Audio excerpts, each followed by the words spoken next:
Mike's Music Method. Guys, today I have something special. It is my first interview. I'm going to call this the Guitar Talk Series, Episode 1. I'm introducing y'all to Hayden Pedigo.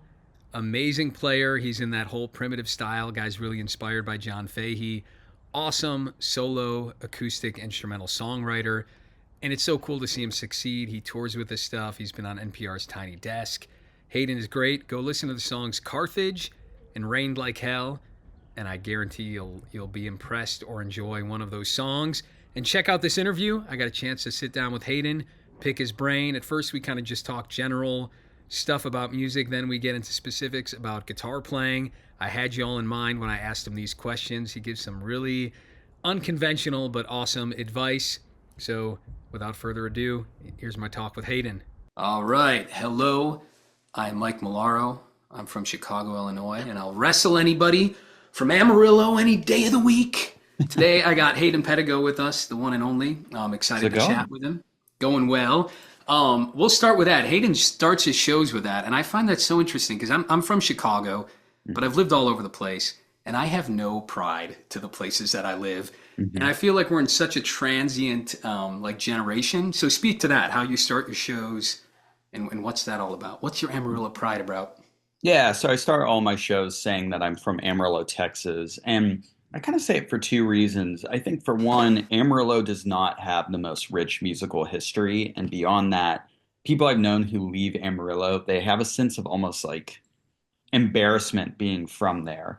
And for me, I was born and raised there. Amarillo is not the easiest place. I'm not going to say it's a beautiful place, but I find it beautiful because of the landscape of the Texas Panhandle. And it's very, very intertwined in my music. So when I say I'm from Amarillo, Texas, it's kind of setting the tone of what the audience is going to hear. And I explain to them that my music is the audio representation of that landscape. And then on the other hand, another reason I say that is because of the internet. I've talked about this with people a lot, that I feel like regional music is dying due to the influence of everything. Because I was thinking about that a while back of like with blues music like R.L. Burnside and things like that. That's very much a regional music. And you can tell like R.L. Burnside does not sound like John Lee Hooker. It sounds so much like that part of the country. And in a weird way, I'm trying to claim my regional music that sounds like the place I am from. So by stating that and explaining it, I'm trying to tie my music to a place. I think that's really important to specify where your music comes from outside of the internet. So that's why I open the shows with that. I like that. It's funny. Maybe I have this like weird aversion to it because like when you're from a place like Chicago, it already is huge in and of itself. Yeah. Where it's like you almost want to, at least I did, I want to like disassociate myself from that or something. Where it's like, no, my music is mine. It's not from a place or it's not from a scene, I guess. Yeah. It's a bit harder when it's a place with a defined music scene. It sounds kind of aggressive, but I used to say to people, I used Amarillo to my advantage in the sense of music writers don't care if you're from Los Angeles, Portland, Nashville. There's nothing interesting to say I'm from Portland. No one cares. But I say if you say you're from Amarillo, Texas, people there's a bit of a branding thing in there. There's a story there. So to me, it's owning something like that and using it to your advantage, where most people tend to run away from that thing.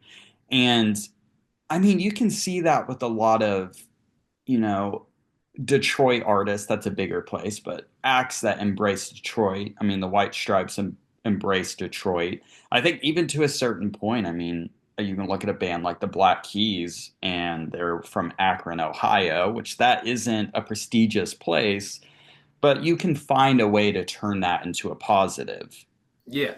No, that's cool. You're more of a buff on all this stuff than I am. Like I always kept myself in like a bubble, not intentionally. It's just like I never I don't know. I never like geeked out on where people were from. It was just something I always was aloof to. It's just like I like music, and that was that. That's cool. Thanks for sharing that. Yeah. So we're here at Mike's Music Method. I do a ton of like long form tutorials on Townes Van Zandt, Bob Dylan, some Cohen, a lot of John Prine, a lot of John Hurt. I've done a Fahey tune, and I've heard you talk about your kind of love affair with Fahey. So tell us a little about that, and then like any other artists that like really you enjoy, but then also inspire you. Because I'm realizing that that's not always the same for me. A lot of artists I love, but fewer that inspire me. Yeah. So let me know if that means anything to you. No, totally. So to kind of paint a picture of my guitar influences, there's a couple of people that are kind of the ground zero for me. Fahey is one of them.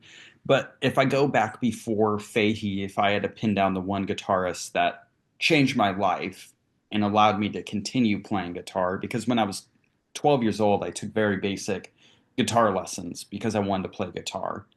And I wanted to play like Stevie Ray Vaughan and stuff like that at 12. But my left hand, the fretting hand, just I couldn't move fast enough. I couldn't, I guess, I know Stevie Ray Vaughan's not shredding, but I couldn't rip on guitar. No, I grew up on metal, so I was trying to play like Satriani and Yeah. Vai and like John Petrucci of Dream Theater, and I was like, I don't think I'm ever gonna get there. Yeah, it was a similar thing for me where I was like, there's no way I'm going to be able to do this. So by 13, it's like this crisis of, well, I guess I might have to call it quits because this isn't working. But for some reason, I'm not sure how. I think it was through renting CDs at the library. I discovered Ry Cooder and I Yep. discovered slide guitar. And the slide was my total reinvention because I no longer was doing crazy, trying to attempt crazy fingering stuff on the fretboard. I was using a slide. And it made me reinvent the way I played. I also started using my fingers in terms of picking. Yeah. I wasn't using a pick anymore. So Ry Cooder was kind of the gateway for me. And then I discovered John Fahey through a Leo Kottke CD my mom had for some reason. She had a Leo Kottke CD, and then the liner notes it mentioned John Fahey. So I found John Fahey, and then that's where the specific picking kind of came. And Ry Cooder kind of set me up to be able to transition into John Fahey's music really well. And then I would say the final step of influence was I discovered prog rock. I discovered the band Genesis, their progressive rock era. Yeah. Heck yeah. And they had a lot of 12 string picking, acoustic picking in those early Genesis records. So it's kind of the holy trinity for me was Ry Cooder, John Fahey, and Anthony Phillips, Steve Hackett of Genesis. So that's where all of that came Got together and meshed.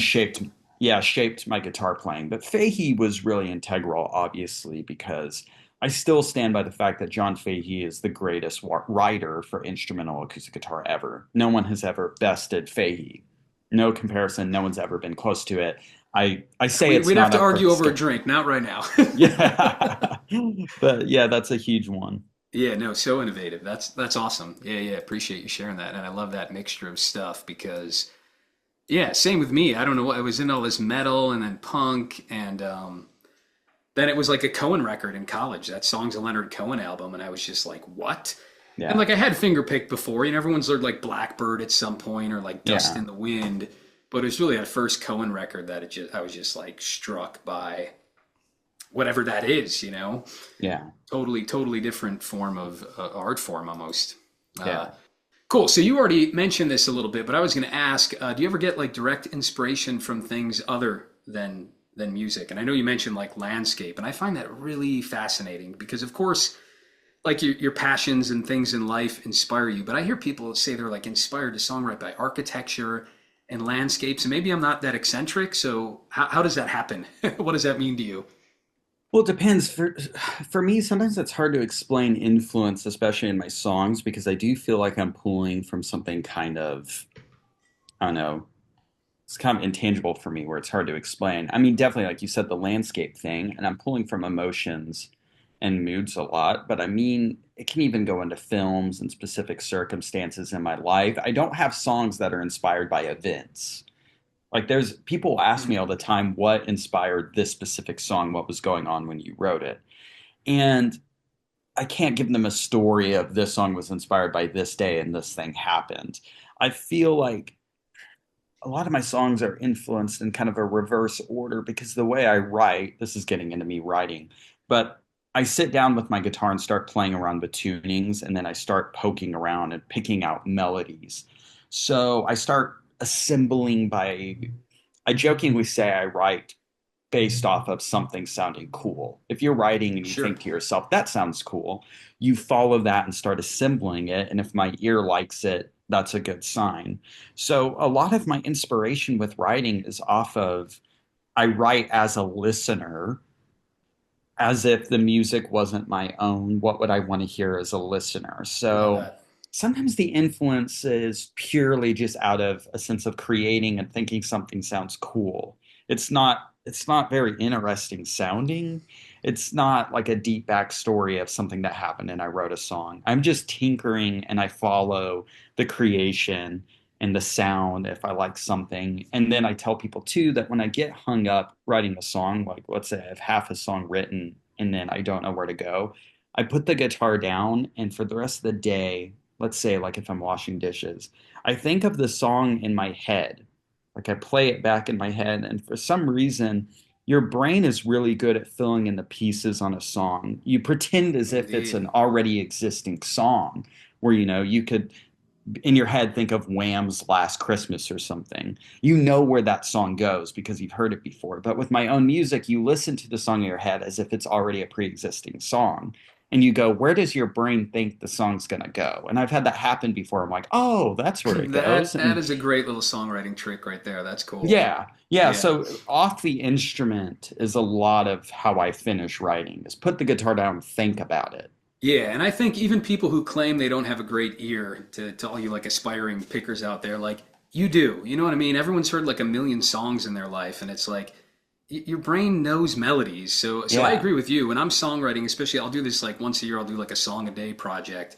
For like a whole month, I'm writing a song every day. And what I always learn is I love how you put it. It's like very rarely am I inspired by a thing or a moment. I'm like, I'm sure it's all in there subconsciously, right? But like when I sit down to write, I'm just trying to make stuff that sounds good or cool or interesting. And I like that approach. For me, it is like that simple, right? I let like the subconscious do the deep work of where did this come from. But yeah, so I echo that answer. I like that. um, I got yeah. Well, so we'll do a few more here, and then we'll jump into like guitar specific stuff. But Okay. oh, this is kind of related. Like your songs have a lot of like negative space or like empty Mhm. space. Like Carthage, you mentioned that one when we were chatting before. Perfect example of how like stops. Is there? Yeah, how do you view that, or where does Well, that I come from? think I think having silence and negative space in my music, a lot of that came from, again, we're going back to the landscape thing, but the landscape of Mm. the Texas Panhandle is very flat, endless, sparse, kind Hey, of. look at that. That's actually a direct. You know, that's quite a Yes, direct. yeah, it's a Yeah. direct thing. And I say during my shows, the silences in my music represent the Texas Panhandle because I've Ah, said okay. I missed in that. in Amarillo, if you go to the edge of town, it's flat that goes on forever, and it leads to a bunch of jokes about if your dog runs away, you'll see him running away for a week. Those kind of jokes about that landscape. But I say that that endlessness of the Panhandle feels like a long pause, a silent long pause. So that translates into my music in that way. But also during my teen years, I was listening to a lot of ambient music, minimalist classical music. There's a German group called Popol Vuh that they make this weird kind of proggy new age music, and there's a lot of acoustic instruments and a lot of silence. They did the score to Werner Herzog's Nosferatu from 1978, I believe, and that score is incredible. There's a lot of silence in it, and I was really influenced by that sort of thing. So yeah, a lot of that's just influence of ambient and minimalist classical music in my music, I think. And what's funny is I went on my first tour of Europe this year. I'd never even been to Europe before, and it was like 11 different countries. But what was interesting is I had been warned that Americana adjacent music doesn't always do well in Europe. I had Hmm. been warned, like, we're going to see how this goes. And the shows ended up going incredible, absolutely fantastic. And I told my wife, I was like, I think the reason it does well is the silence in my music to me has more in common with like European avant-garde music than it does Americana music. So I think the silence link makes it translate better to European audiences than maybe a more busy, bluesier American-based Oh, we don't know how to shut picking. up, dude. Well, even in the music, I think there's something with space and silence that translates better to a European audience, I And that think. surprises me because, well, at least in the UK, like a striking percentage of my like listenership on the YouTube channel is like UK, Canada, and Australia. Like, Hmm. especially UK. It's like a big, and I guess it goes back to like British invasion, right? To them just like loving American primitive blues, and I don't know. Well, They still have that tradition a little bit. I think with the UK specifically, I feel like to me, the UK is It's a lot different. different than like Yeah, Germany in terms of sure, sure, taste. Because I sure. mean, the No, UK very had fair point. players like Bert Jansch and John Renbourn and bands like Fairport Convention that were very inspired by American music. It's weird. Yeah. The band Fairport Convention, I was reading that their biggest influence was the band's music from Big Pink. And I was like, that's so weird. Like these British folk players being inspired by the band, Yeah. which led them to kind of have a revolution in their music, which is so cool. And the band's mostly Canadian, and those Canadians were inspired by American music from the South. So it's the weirdest timeline Yeah, of big events. mesh of stuff, huh? Yeah. Yeah, yeah. Very cool. So one of my favorite things, we hit upon some of this, is like just that moment in songwriting. Sometimes it's at the beginning of an idea, but it's like that first real rough run through where you like got it all and you're Mhm. just barely getting through it, but all the parts are there. And there's just this like joy or rapture or like to you, what's the main thing about songwriting? Is it that? Is it playing it live for other people? Like what's the real moment for you in with the whole venture of songwriting and performing? Well, I think for me, it comes far after the record has been recorded because I write songs. I take like 2 months out to write songs if I'm working on a record because I only write. This is another weird thing about me is I don't write music all that much. I take nearly 2 years off from writing anything because I Really, you're not release even an putzing around with no, compositions at all. How about that? nothing. Wow. I release an album technically traditionally every other year, Mhm. and what I do is like, for example, my last album, The Happiest Times I Ever Ignored, I wrote that in the spring of 2022 and I recorded it in June of 2022. And then I didn't write another song until, let's see, January, February of 2024. I didn't write a single song Yeah, during that yeah. time. And that's I'm sure there's still a traditionally lot how, of guitar playing because your repertoire is it's like not easy stuff. You know what I mean? Like I'm sure you yeah. got to put a fair amount of time into just getting it ready. Yeah, if I put time into if a tour is coming up and I need to practice material, I will. But what I do is I don't write that much music. And I do that because I think it leads to my albums sounding different each time because I put a big gap in between them. Yeah. But for me, the magic comes when I write a record. I practice it a bunch and then I go and record it. And then when I start touring the material for that record, it takes like half a year for me to really get comfortable with that material.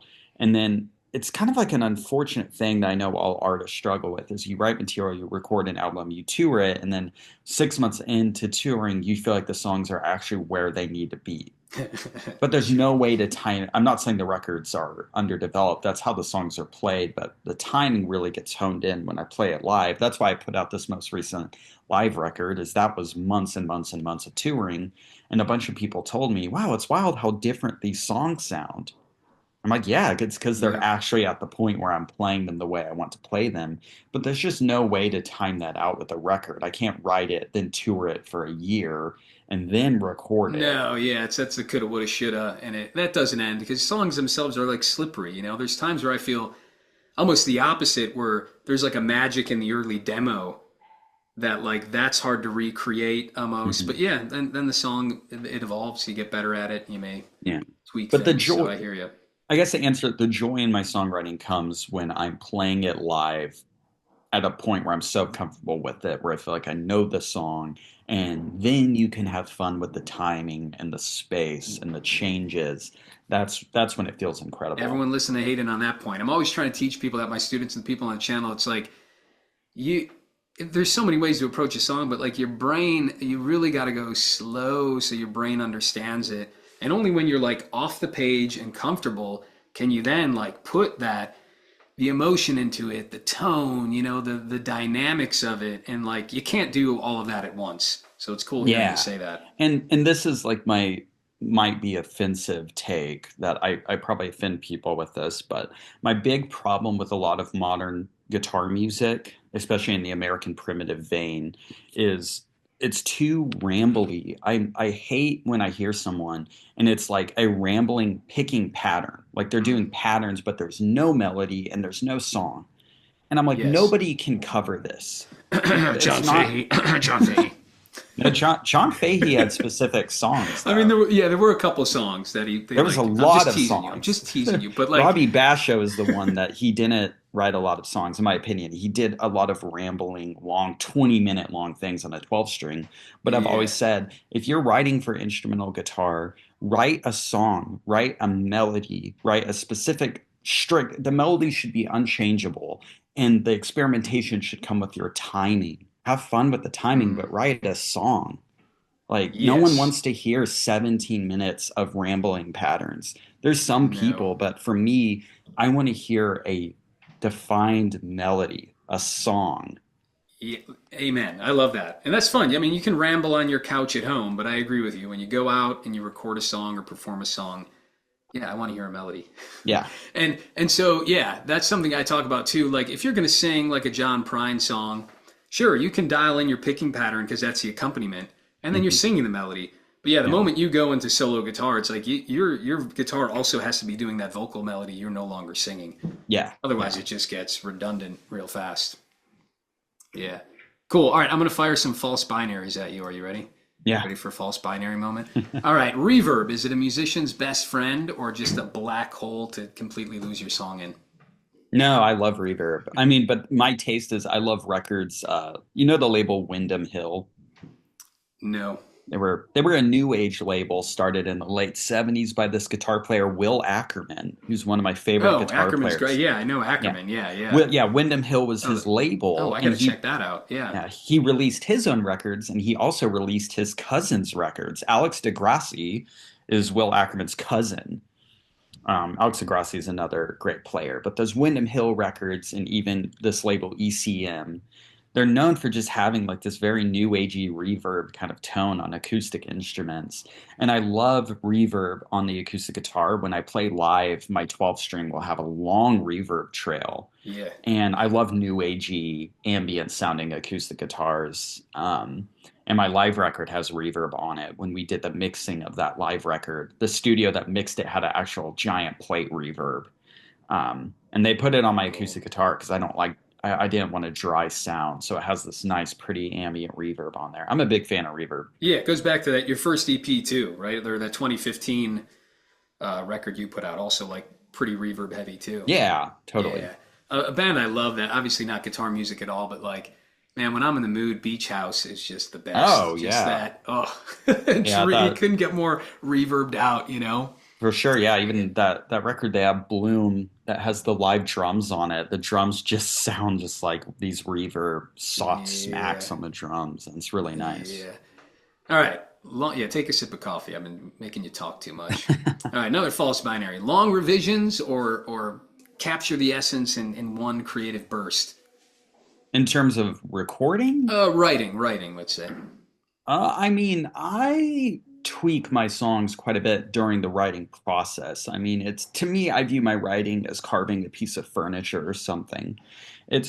I'm refining with a chisel, and I think it's revision after revision to tighten, tighten, tighten. Because I've had songs before that were 5 minutes, and this was a thing I did. My last record, all of the songs were around 5 minutes long, and then I wrote this new record, and all the songs are around 3 minutes long, or 3 to 4 minutes. And the reason why is I was talking to a friend about it, where I was like, there's parts of my songs where I did things 3 times, where I could do them 2 times, and there's things I did 2 times that I could do 1 time. It's this idea of going back Yep. in and going, what is necessary?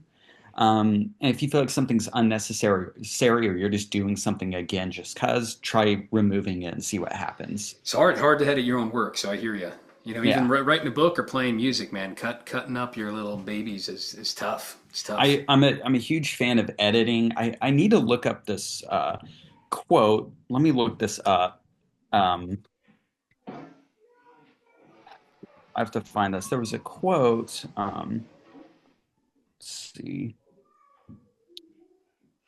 And I don't know, like there was some quote about editing being the soul of cinema, when it comes to Yeah, making a I movie. like But that. I'm a huge advocate for editing really is the soul of all art. And I think editing should be viewed as artistic. I don't know why people don't talk about editing as a form of Ooh, art. yeah, Um, you're right. Why don't yeah, like yeah, make editing part of your palette. I like well, that. there's a famous story when Kanye West was making the album Yeezus. 3 weeks before the album came out, he sent the record to Rick Rubin. And Rick Rubin apparently removed like 60% of what was on the album. He chopped it like Yeah, a yeah. car chop shop. And I love that idea of editing as such an artistic thing. And editing, too, editing, for some reason, you think of it being at a computer. But sometimes editing is a physical thing where when I recorded my live record, I joked that I was live editing the album because when I was on stage, I told the audience we were recording a live record. And I opened the show with Carthage. And Yeah. my nerves were so high that I feel like I fumbled it. It was a bad take of Carthage. And midway through the show, I asked the audience, is it okay if I redo that song because I don't like how I did it? And in a weird way, I was live editing the record and I Yeah, redid yeah. Carthage live. The second version was way better. So on the And that's record, the one that's on the record. Yeah. that's the one How on about the that? record. So it's live editing in a way. Yeah, yeah. I love that. That's cool. Yeah, editing as a creative act, not some like suit and tie event Technical. that happens after the fact. Yeah. Yeah, Yeah, it's yeah, yeah. creative, not technical. Yes, yeah, well put. Cool. All right, as a great melody, it's rhythm or tonality. Now that's a ridiculous false binary, I know, but Well, well, I ask only because I think a lot of people almost forget rhythm and they just want to play notes, especially as guitar players. It's easy to play a lot of notes. And it's this is coming from someone that I don't have any technical music training. I don't really know what I'm talking about in terms of music. So when I'm writing, I never think of the word rhythm because my playing is not like when I think of rhythm, I think of percussive. Hmm. And I guess instead of I don't use the word rhythm, I use the word pacing for my music, and I say melody first, pacing second. So I find the melody, then I work on the pacing, which I guess would be the rhythm. Um, so I'm not sure if I'm using the correct terminology, Yeah, no, I but get what you're saying. the Yeah. melody comes first, but that Yeah, melody and then is if you want to also syncopate it or make it dance or move, then you're playing with that idea. yes, because I mean my song Elsewhere is nearly unrecognizable to me now because when I play it live, Oh, the how about that? pacing of it has changed so much. Where the Yeah. melody has always stayed the same, but the pacing and rhythm of it has changed so much over the years. Where now, recently, when I've been playing it live, I've started to play it like Merle Travis, which is so weird. It's not like the record. I do a lot of the Yeah, palm muting on the strings, sure. and it's more syncopated and has more of I guess, groove to it than what's on the Yeah, record. It's so unrecognizable, but the melody's the same. yeah, cool. Yeah, speaking of cool melodies, something about that, what's that song of yours? Nearer, Nearer, or like Tints of Hmm. Morning? Yeah. Yeah, that one's got a cool, really great melody on it. Yeah, it's Um, very slow, very pretty sentimental. it's got like a like I just say like a personality, right? Like kind of decent melodies. You're like, ah, it's okay, but like when you hear like a think of like a John Williams from like Star Wars or any of his films, like you hear the melody and it's got a personality. You know, like Hmm. what is that, or how do you get to that, or do Yeah, you even get that feeling? You know? yeah. No, and I mean a lot. I've written multiple songs that were waltzes. I didn't know that. My wife was like, "That's a waltz." I was like, Yeah. "It is," and she's like, "Yeah, that's a waltz." Well, Carthage is like kind of it's 3/4 time too. Hmm. Well, I mean, Yeah, there's a lot. Yeah, I mean, you kind of start and go, but yeah, I love how you don't think of this stuff. yeah, That's amazing, no, the intuition, yeah, because people are always asking about theory, and like, I'll admit it helps me when I get stuck and I want to do something different. Then you and I'll say this too, like everybody knows theory, like knowing that a G chord followed by a C chord sounds good. Like that's kind of music theory. yeah, So yeah. everyone knows it. We just kind of catalog it in different language.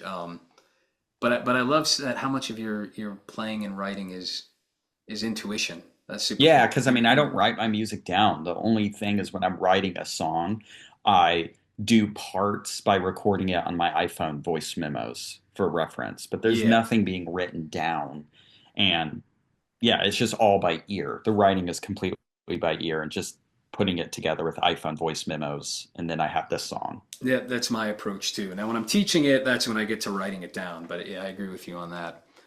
Cool. We'll get into some guitar. Oh, I had one more about I love Rain Like Hell too. The Mhm. attitude of that song is like that kind of dirty. How do you describe that? It's not a blues song.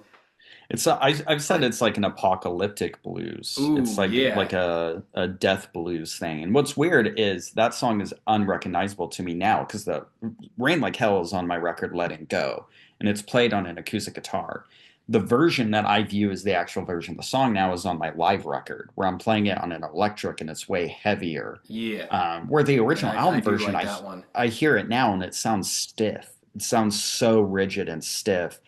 So it took years to then get the actual heavy electric version that has. I do these bends on it where I'll hit a note and I just pull the strings to do an out of tune kind of, Yeah. like putting your finger on a record where it's like So that's. all my listeners here will know Towns Van Zant's Nothing. Boom, down, down, down, boom. It's got that like half bend in there, and like yeah, it gives you that wobbly, warbly sensation. Mhm. Yeah, Very I like cool. that kind of sound. Yeah, love that. Sorry, one more, and then we'll get guitar specific. Okay. So I'm not into The Secret and manifesting my destiny, but there is a lot to be said about putting yourself out there. And you shared a great story with what was it, Fretboard Journal, I think, where you were talking about how you would just reach out to people. And even your first record, you got this great story about like just putting yourself out there, asking people to play on your record or whatever it might be. I find that so inspiring, and I think a lot of other people will too. Where there too many people kind of sit around and maybe wait for something to happen, like oh I'll just get discovered one day. But the world doesn't really work that way. So No. if you could speak to that a little bit. Yeah, I mean, I've always joked that the reason I ended up being kind of forward when it came to asking people to collaborate or reaching out to people, I was homeschooled. I never went to public Hey, school. I'm homeschooling my kids, so Oh, nice. good on your So, parents. It's not easy, yeah, so yeah, parents are good people. and that's back when homeschooling was kind of not as much of a mainstream COVID made it thing. a lot more normal. Yeah, Yeah. So yeah, my thing was as being homeschooled, uh, I didn't I wasn't raised with the usual chain of command, the kind of order you learn in public school, where I've always said if you went to school and you wanted chicken strips on the cafeteria menu, you wouldn't go directly to the principal and say, hey, can we have chicken strips on the school menu? But because I was homeschooled, if you have a question about the schooling, you could go to your mom or dad, who are the heads of the school. You're at the highest chain of command. You just ask a question and you're not afraid because they're your parents. So by the time I got out, I didn't that traditional chain of command thing that's kind of hammered into you in public school was not there. So I didn't feel uncomfortable emailing people and asking, "Hey, could I do this? Could we work together?" Because I think some people are afraid to reach out because they think you're breaking some kind of rule. Like there's some rule you're breaking by asking. And I've always said the worst they can ever say is no, or they don't respond to you. That's like the yeah. worst that can That's happen. not And that scary. That's not yeah, scary. and also, people would ask me, like, "How have you had these cool things happen?" And I've joked that it's because I've been told no, no more than the average person. Yes. It's not Yeah, like I I've heard get that a yes lot. more than Yep. you. I get told no more than you because out of the 100 emails I sent, I would get a response on one or two. Yeah. But I was sending 100 emails, That's reaching awesome. out. I love that. Yeah. It's like, hey, this is what I want to do. So I'm gonna, yeah, go out there in every Well, way I can and make it happen. yeah, and this story I've told it so many times, but the reason I got signed to the label I'm on now, Mexican Summer, is because I was working as an attendance clerk at a high school and I wanted to get my record out on Mexican Summer, but I had no connections with them. So I reached out to like 10 people I knew that had connections with that label, and I asked them to email my record to them and recommend me.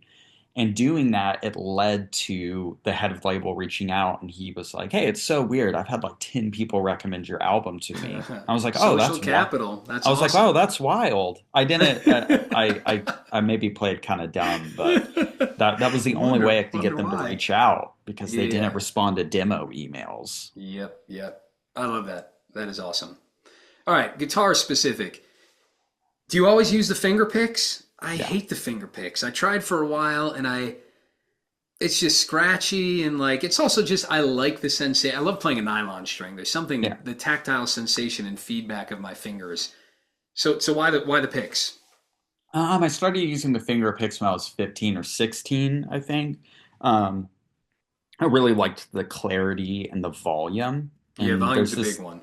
yeah, there's a kind of precision to it, like the surgical precision I feel like you get with the finger picks that you otherwise can only get if you like really grow your nails out and get them done. And I tend to peel my nails a lot just from, boredom. I'll peel my Sitting there, no, nails. I bite mine.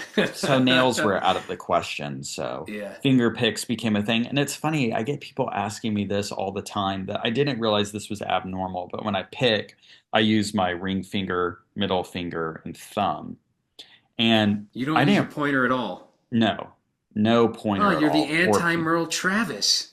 Yeah, Dude, Travis is all pointer just finger. two. He Yeah, does it's all just those the crazy two. passages with his pointer finger. Yeah. His thumb pointer, thumb pointer. It's like, dude, you're like a Michael Jordan though. Like normal people, like just don't have that reaction time, you know? Yeah, and I mean, I would see videos of Fahey and he uses the pointer and middle. Most finger pickers tend to Sure. use pointer and middle, but for some reason I Yes. use middle and ring. And then this finger, if you watch me pick, it's just kind of ghost Twitches. moving. It's Just just doing twitching. it's not touching anything. It's just kind of Man, moving. I noticed that a little bit, but you never use it, huh? None, nothing. Wild. You should put like a little puppet on it or something. Yeah, You know, just do a show, you get like a little puppet.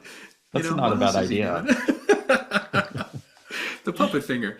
Oh, well, that's crazy. See, guys, well, so there you go. You know, I'm always talking about like technique and form. And so to mention that real quick, have you had like proper training? Did you take lessons at all? Did anyone, obviously no one showed you how to use your right hand. You're not using your pointer finger, kid. Yeah, So you I just took kind of figured it out on your own. I took lessons when I was 12 or 13, and that was like learning just like GCD, like very traditional Yeah, guitar yeah. Hmm. lessons. And then by the time I was 14, I'd stopped taking them just because I had kind of hit a wall with taking lessons. And then my playing style actually came from just home discovery of Rykoot or John Fahey. So a lot of my sound came out of just messing around at home. And right after I stopped doing those lessons, my mom started having me see a guy who was going to teach me how to play jazz guitar, to read music and learn chords. And I made it 3 weeks, and I told my mom it was boring and I was no longer interested in guitar and I wanted Oh, to man. quit. And she was like, okay, you can quit. So I quit those lessons and then started learning it by myself, and it started to be fun again. So I'm glad I Yeah. quit the jazz guitar lessons.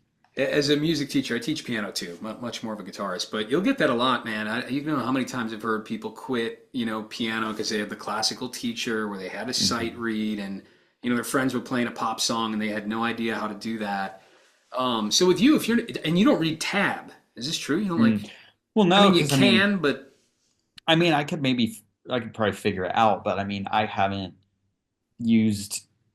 I mean, I'm sure I used tabs when I was 12, sure, but I mean, I just to haven't learn used them stuff. in years because in high school I was learning songs by ear. And then after a certain point, I stopped covering music entirely because I was writing my own stuff. I don't cover music, I don't cover songs. Yeah, how about that? And so have you always had a good ear, or was that like, did you have to grind that out to develop, or? I had a pretty good ear from the start. I mean, I was Yeah. picking out songs from ear. That's awesome. Yeah. Um, some people have that ability right off the bat, but it also can be trained. So just to keep people encouraged, like Yeah. it is such a great way to learn. And that's why I'm doing these long form songs. It's like, hey, learn, just spend time learning 10 songs from these great players, and like you'll be way ahead of whatever reading out of a book. Like you're just not going to get there in the same way. Yeah. Yeah. Um, thumb over the top on your left hand, like when you play like a you ever use your left hand thumb to fret Yeah. things? Yeah. Yes. Yeah. And something that you always did, did it come easy? That's something like a lot of people struggle with. And like, I never have any good pointers. I'm like, I just kind of throw my thumb over the top. Yeah, I mean, I definitely started doing that from Fahey, but I mean, he takes it a step further. That Fahey has a lot of parts where he puts his thumb over to hold down three, four Yeah, strings. multiple strings. Yeah, because he Yeah, does that in the song crazy. "The Red Pony," and there's a video of him in 1969 on this guitar show called "Guitar Guitar" with Laura Weber, and she was a guitar teacher. And he plays the red pony where in the middle he hooks his thumb over and holds down four strings, does a pattern, goes down to three strings, goes down to two strings, then is just holding the one string. And she Yeah. asked him, "Why do you do that?" I would smack my students on the hand if they did that. And Yeah. Faye was like, "What are you gonna do? Like you can't physically hold them like that." She's like, "Oh, that's a good point." He's correct. It's like there's not really a way to do that unless you were to Yeah. awkwardly put your I'm hand doing it like because it's that. practical and, Yeah, that's really the only way you can do it. So yeah. Fahey got me kind of normalized putting my thumb over. Yeah, yeah, yeah. I know. I encourage all my students to, even like on an F chord where you don't necessarily need it. It's just like it's just easier to throw the thumb over the top. Yeah. So tell me about alternate tunings. That's a huge thing you do. I love that. I always knew about alternate tunings, but I'd say the last like 3 or 4 months I've really dove into it. The main reason for me being like it clears my brain. Not only as someone who's played guitar for a long time, but someone who's teaching all these chord shapes. Where like, but it's almost like a new instruments on your lap. Where I'm not going to these dumb rote memorized shapes that I do all the time by default, and it forces me to kind of think through it in a new way. So explain your process. Are you just randomly tuning things sometimes? Like, how do you happen upon this stuff? It's mostly me sitting down with the guitar and messing around, just moving tuning pegs and feeling around. The funny thing is most of my songs all are capoed. I rarely play without a capo because I tend to like the higher sound. But most of it's just through messing around and just tuning it to something that sounds cool. But for example, on my last record, the song The Happiest Times I Ever Ignored, that tuning is a Joni Mitchell tuning I found on Yeah, I a was gonna say website. she does that all the time. Yeah, Yeah, so I wrote a song using a tuning that she used. cool. So sometimes I'll Google tunings to find different ones. Nick Drake's got some cool ones too. Yeah, he does. Yeah, Yeah, and I've used some of those. So it's just a mixture of whatever I can find, or yeah, if I'm love just that. messing around and something sounds cool. Yeah.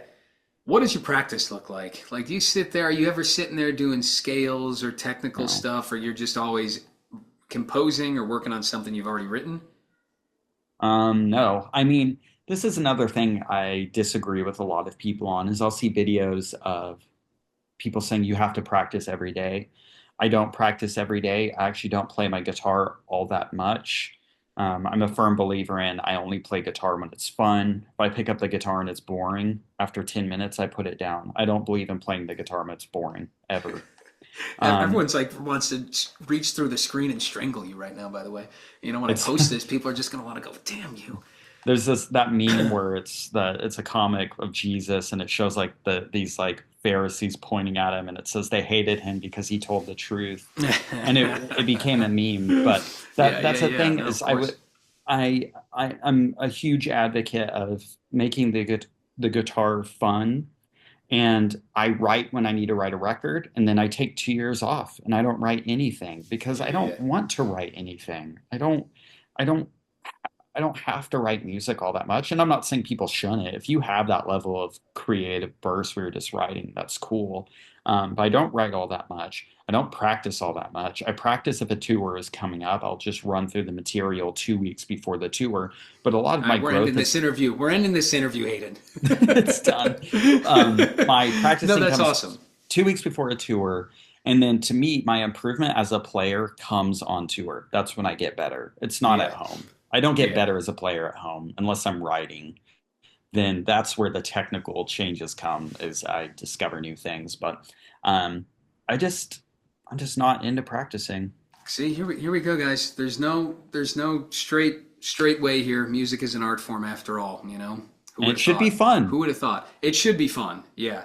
But do you kind of see yourself as being blessed in the regard of like, hey, my maker or however you view this world, like gave I have a gift for this, right? Like some people really, it's an uphill battle to get to that point of competency, and I see a lot of people struggle with it with a lot of daily practice for years. So maybe it's a Well, it combo of you was starting young and having a little bit of a skill set or a gift for it, or for sure, but I mean, it definitely it wasn't easy for me to learn how to finger pick, and it took a long time. So I definitely reached a point where I guess I have the privilege of not having to practice as much and give myself time. I well, guess you've earned it. Yeah, you've earned it. yeah. So yeah, you Okay. do have to practice, and when you're younger, you do want to play the guitar more, just because it, it's probably more consistently fun all the time. When I was 15, I was playing all the time. Where 30, I don't do that the same way.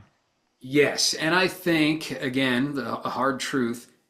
Starting a lot of these things young, it kind of gives you a superpower. Because I For started sure. playing at 10, and like, yeah, I grounded out through my teens. I loved it, but like a lot of that when you're young, it's like I don't want to say you don't remember it, but like I don't know. There's something about putting in that time young where you either get more from it or your brain can For absorb it more. sure. I don't know what it is. So Well, yeah, in that regard, I will say yeah, we're probably both privileged in that sense that we started at a young age. yeah. Well, I had, I like to tell a story, but at a show, I had a girl come up to me afterwards and she said, "Hey, I don't know if you remember me, but I left this comment on one of your YouTube videos." And she was referring to the music video of mine for the song The Happiest Times Ever Ignored. And in that video, I play a guitar instructor on a VHS tape.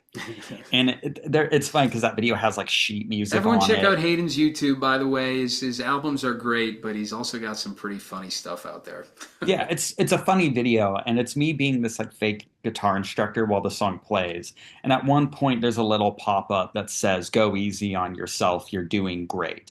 And this person commented on the video and said, "Years ago, I took classical guitar lessons as a teenager, and it really like." Basically, she said she put so much time into it and was really hard on herself, and she ended up quitting guitar because it just completely beat her down, and she gave up. And she said, "Your music has gotten me back into guitar because it's taught me to go easy on myself and just have fun." And I've always said that from the start. My music, I want it to be an invitation to people who are intimidated by the guitar or were beaten down by the guitar. Because my number one hatred of guitar and guitar music is I don't like the culture around it. It's very stiff, boring, oppressive, and lame. And I believe my relationship with the guitar is looser. I don't view myself as a guitarist. It's just a thing I Hmm. do to have fun. And everyone should just pick it up for fun, and that's it. Just have fun. I love that. Yeah, you're an artist. You're an artist. There are people that are like guitarists and musicians, and you're an artist, which is awesome. You're good. Yeah. You're good at it. Well, Yeah, thank you. yeah, heck yeah.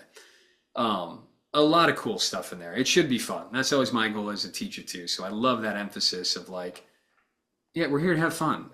Yeah. This competitive nature of music is like it's antithetical to the whole process. You know what I mean? Yeah. So I hear you on that. Cool, good stuff. I'll keep you for a few more here, if that's all right. Yeah. Um, I'm sure you have like an awesome, frustrating non-answer for this one too. How do you practically manage like your guitar playing time with like? I already know how you're going to answer this. Maybe I should skip this question. But it was like a lot of people answer like, "Oh, there's not enough time in the day to do this," and I'm sure your answer is like, "Well, if I don't have time, then I don't do it that day."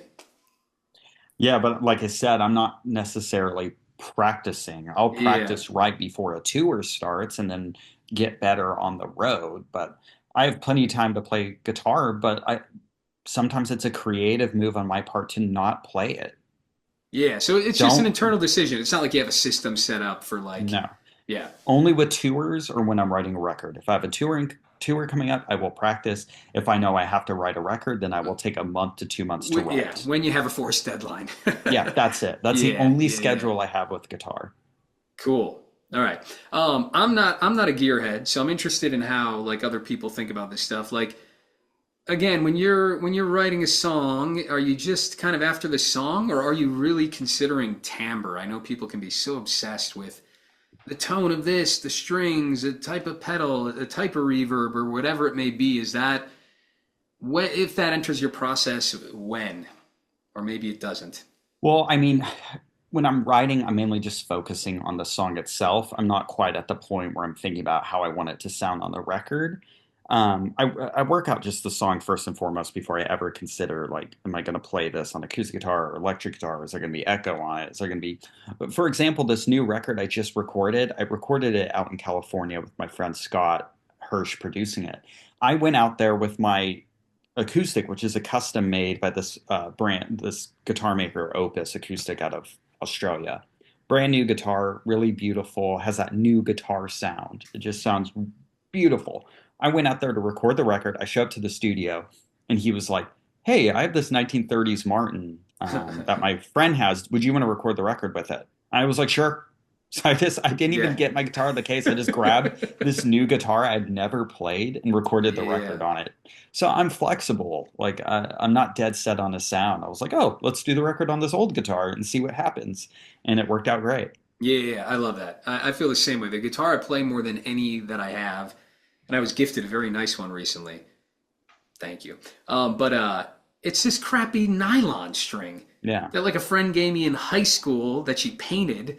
Like I didn't, and I had it in my house for probably like 4 years at least, and I didn't even know I could play the thing. It was like given as a piece of artwork, and I was desperate, and I was like, I got to put some strings on this thing. I left a guitar at a buddy's house, and that's like it. It's my favorite thing. So yeah, that's I love that. Where gear should never be a distraction or hurdle. Because man, I Yeah. had friends who'd get obsessed with pedals. Like I'd go to their houses, they're talking pedals for an hour, and I'm like, can we play? Are we supposed to Yeah. play? Yeah. Yeah, So and I'm pretty much a minimalist when it comes to that stuff. My live setup for my electric guitar is an Epiphone Firebird into an Electro Harmonix Holy Grail reverb and a Fender Blues Deluxe. yeah, That's it. That's I mean an all amp I like have. that'll do it all. That's Yeah. awesome. Cool. Anything you want to impart to aspiring guitarists out there on the internet? I was gonna joke and say no because I don't want you to lose subscribers. Might be best I don't give No, any. hate on them. Come on, the tough love. I like it. I like it. No, it's Don't. Okay, Hayden says don't practice. Lays around until you got a due date on something. well, I guess my advice would be um, don't don't practice. Instead, play when it's fun, and don't be a guitarist. Be a musician who's a fan of music, or like that's the thing is like don't even be a musician. Like that's the thing is I don't think of myself as a musician or a guitarist. I'm a fan of music, and I want to be an artist. And as a guitarist, I want more in common with a painter than I do with a musician. So it's just be loose with it. And I find freedom in not viewing myself as a guitar player. And a lot of the times I forget that I'm a guitar player. I'll be standing around with guitar players listening, like, this is cool. And I'm like, wait, I can play guitar. Like, I forget it a lot and forget that you're a guitar player. I love that. That's awesome. Yeah, people will appreciate that. I appreciate that because I can get lost in it, especially when I'm sitting there teaching people how to play for a living. It's easy to get lost in that, and that's why I like alternate tuning now. It's just like, oh yeah, beginner's mind, a kind of fresh thing to experiment in a new way. Before I let you go, last thing here, how and where can people support you? Because I know it's the crazy age of streaming services and all this stuff. Like over at Mike's Music Method, it's all like value for value. I do have some tiered content on my website, but it's mainly like, hey, if you learned a song, can you give me $10? Or is my channel worth $40 a month because you're watching videos all the time learning songs? So I kind of have that value for value thing. So as an artist in 2024, with all this crap going on, like, do people join your Patreon? Do they send you some money on PayPal? Do they buy a record, buy a vinyl, see you live? Like what? Join a mailer, like what's how do you want to reach people, I guess? Or how can So people value you, my Bandcamp's the best way. I always say if someone goes and buys a record from my Bandcamp, that helps me in multiple ways. I have t-shirts on there. Following me on Instagram helps a lot because that's the only social media I have is an Instagram And account. it's not your name, so what's your Instagram? I'll post it all down It's below, but oh cool. My Instagram is at Amarillo Highway. It's from a okay. Terry Allen song. But if you search my name on Instagram, you can find it. And that's where I post about all my stuff. Also, come and see me at a show when I go on tour. I mean, I'm really proud of my live shows. I brag kind of on myself and I say I put on a really good show. I'm really proud of the kind of shows I do, and people seem to like them. That's the biggest way you can come support me is see me at a show. I run my own merch table. I sell the records. You can literally talk to me before That's and after a awesome. show. I'm always there. People are always surprised. They're always like, "You sell your merch?" I'm like, "Yeah, I sell my merch." It's like a DIY thing of I want to sell my merch. I want to meet Yeah, everybody. meet you all. Yeah. Yeah, I meet everyone that comes to shows, and it's super cool. That's the best way to support me. Awesome. I love that. We'll post all that down below. Go to his Bandcamp, check out his stuff. It's good. Support him. Thank you. Send him some love. All right, Hayden, thank you so much for your time. Really Yeah, thanks appreciate for it. having me. This was Yeah. awesome.